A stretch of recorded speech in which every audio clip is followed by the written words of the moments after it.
आपको हाथ जोड़ रहा हूं, बच्चों के सामने कभी भी पापा मम्मी के बीच में झगड़ा नहीं होना चाहिए। भक्ति भजन व प्रवचन के अद्भुत ज्ञान की बातें सुनने के लिए सब्सक्राइब करें सोनू महाराज जी के YouTube चैनल को और सबसे पहले वीडियो देखने के लिए बेल आइकन पर क्लिक करना ना भूलें।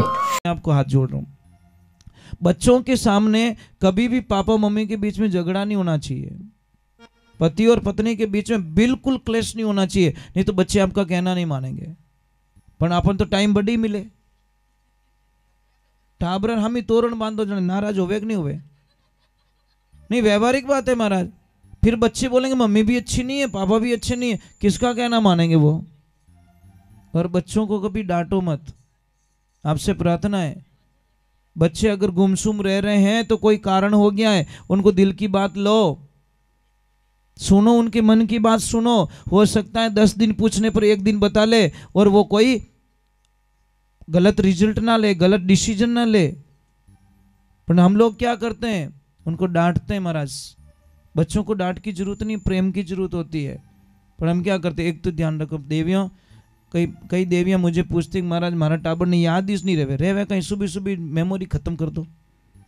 जब सुबह उठाते हो बच्चे को कभी गुस्सा मत करो, 1 बार नहीं 10 बार उठाओ बच्चे को, कितनी बार, पर उसके ऊपर चिल्लाओ मत, गुस्सा मत करो। क्योंकि सुबह सुबह अगर गुस्सा कर दिया वो बच्चा पक्का पढ़ाई में कमजोर हो जाएगा।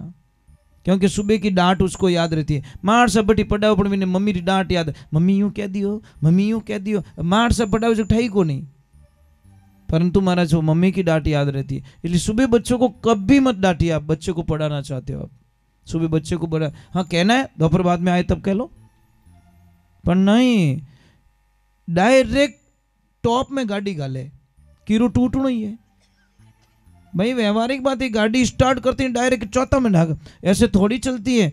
अरे उसको दूसरे बहुत सारा धन आएगा आपके पास में, आपके घर में कभी पैसों की कमी नहीं रहेगी। मैं एक सूत्र बताता हूं, वो कर लेना, आपके पास पैसों की कमी नहीं रहेगी। कहते हैं कि कोई बहन थी, उसके ससुराल में काल घोषित हो गया, मतलब बारिश नहीं हुई, 2-3 साल से कुछ नहीं हुआ, मजदूरी बंद हो गई, खाना कुछ मिला नहीं। तो उस बहन ने सोचा कि मेरे भाई बहुत पैसे वाले हैं, मैं मेरे भैया के पास में जाती हूँ और 4-6 महीने के लिए कुछ खाने का ले आ देती हूँ, मेरे बच्चे पल जाएंगे, मेरे खाने का इंतजाम हो जाएगा, थोड़ा पैसे मिल जाएंगे। वो बड़ी आस लेके भैया के पास में जाती है, बड़ी आस लेके।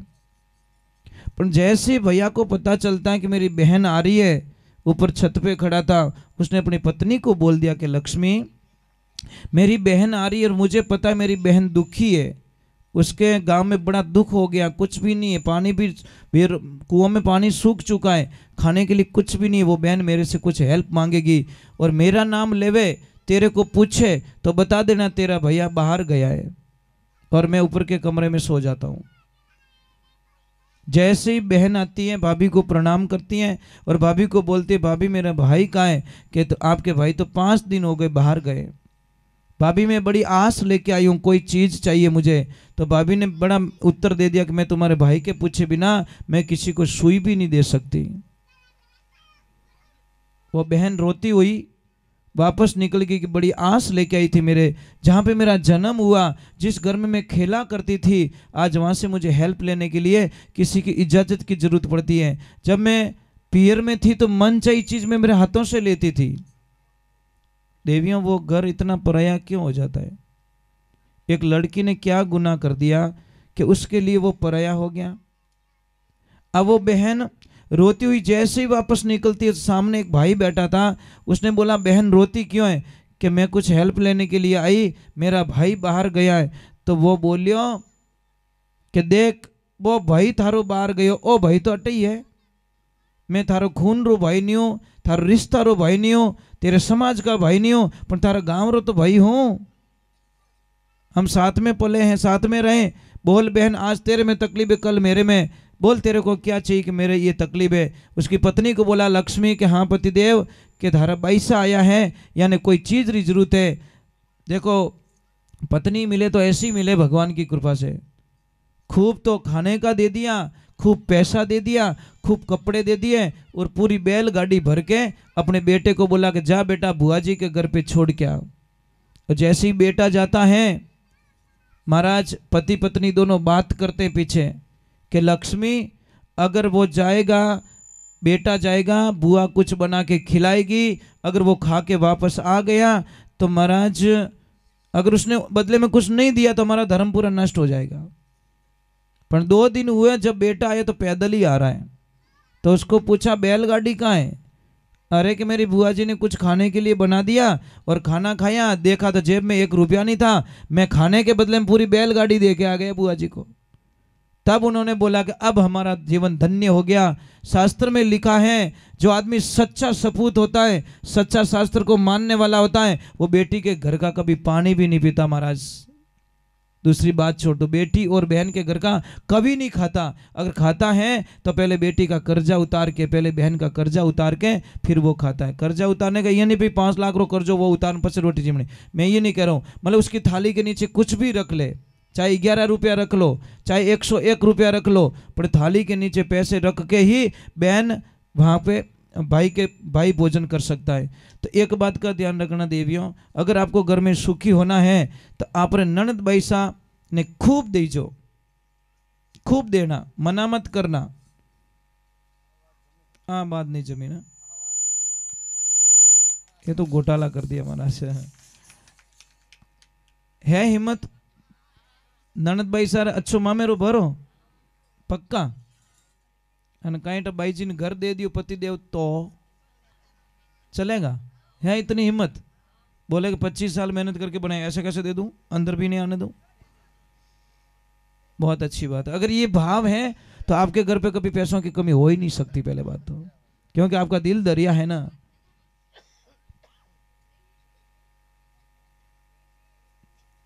आप इनके ननद हो क्या? हाँ, शर्त अभी पक्को करे रही है। ये देखो कांटेक्ट हो गया इनका कि देखो मौका मत नटजो मती। व्यवहारिक बात है भाई, ये तो समझो तो कर लियो आपस में कि देखो सुनजो ध्यान, 2 बार पाछो याद दिलायो कि ध्यान सुनजो के नहीं भाई। देखो एक बहन कहाँ जाती, भाई के पास आस रहती है, कहाँ जाएगी वो? पियर में तो जाएगी, कहाँ जाएगी वो? और वहीं से अगर वो रोती हुई निकल रही तो कुछ नहीं बचा महाराज, हमारे पास कुछ भी नहीं है।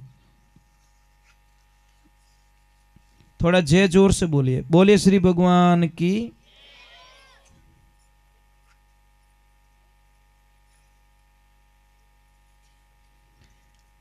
क्या बात है भाई, ऐसे ऐसे ऐसे अगर बच्चे मिल जाए तो जिंदगी में सफल हो जाए महाराज। ये लाइफ है महाराज। देखो जीतू भाई साहब इनके पापा मम्मी के नाम से एक प्याऊ बनवाने जा रहे हैं। भगवान गौ माता इनका खूब कल्याण करें और दिन दूना और रात चौगुना। भाई ये सच्चे मन से आपको आशीर्वाद है जीतू भाई साहब, बहुत बहुत धन्यवाद है आपको। देखिए एक ध्यान रखना, मैं आपके वंदन कर रहा हूँ। मैंने पहले ही बोल दिया कि माता पिता हमारे परमात्मा होते हैं। पापा मम्मी सब कुछ हमको दे देते हैं, सब कुछ। बोलो है कोई दानी ऐसा दुनिया में जो अपनी पूरी जीवन की कमाई भूखे मर के पैसा बचाया हो और लास्ट में बच्चों को दे के जाए? कोई है ऐसा दुनिया में? सिर्फ पापा मम्मी के अलावा कोई नहीं कर सकता। और जो माता पिता ने, बेटा एक ध्यान रखना, बहू को ये शब्द कभी मत बोलना, कभी नहीं बोलना चाहिए कि हमारा सास ससुर मने कहीं दियो। ये शब्द बेटा कभी मत बोलना। सास ससुर आपने बेटो दियो, इनो मोटो दुनिया में कुछ नहीं दे सक्या, पर वनो बेटो तो थाने दे दियो। फिर भी अगर आपकी नीति अच्छी नहीं है तो फिर क्या करे महाराज? कौन आप रो बेटो देना चाहे? कोई नहीं देना चाहे। तो ये ध्यान रखना, सास ससुर अगर कुछ बोल रहे हैं ना तो बोलने दीजिए, वो है तब तक बोल रहे हैं, बाद में कोई नहीं बोलेगा। ध्यान रखना। अपने मारवाड़ी में कहावत है 100 मरजो पण 100 ने हाका करने वालों मत मरजो। समझ में आई नहीं? समाज में कोई बोलकनो आदमी रहे नहीं, वो चाहिए महाराज। समझ में नहीं? कोई गलत रास्ते वो बीच में बोले ना हाका करे ने ठाणे लाई दे, एड़ो आदमी चीजे महाराज, ध्यान रखजो। चलो एक बार भगवान के और जीतू भाई साहब के पूरे परिवार के लिए बहुत बहुत साधुवाद।